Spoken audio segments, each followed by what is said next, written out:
দর্শক মন্ডলী, আপনারা এখন দেখতে দেখতে পাচ্ছেন এই যে একটা ঘর, আসলে মূলত এটাই কিন্তু বেহুলা লক্ষিন্দরের বাসর ঘর। চরমুখে আপনারা যে এরিয়াটা দেখলেন, এই এরিয়াটা শুধু এই ইট দিয়ে গাঁথা ছিল, এবং এই এত উঁচুতর জায়গায় মাঝখানে এসে এই বেহুলার বাসর ঘরটা এখানে অবস্থিত হয়েছে। এই যে দেখেন, এই বাসর ঘরে এখানে যত নীল হয়েছে অত আরো নীল করতে চলে যাবে। দেখেন বাসর ঘরটা কত সুন্দর পরিবেশে করছে। এখানে সাপ, পোকা মাকড়, বিচ্ছু কোনো কিছু কেন এখানে না প্রবেশ করতে পারে।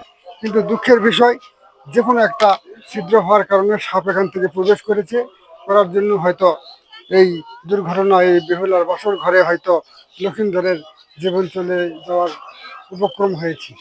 তো আপনারা দেখলেন তো বাসর ঘরটা কত নিখুঁতভাবে তৈরি করা হয়েছে। দেখেন তো বাসর ঘরের সিনসিনারিটা আপনাদের কাছে তুলে ধরলাম।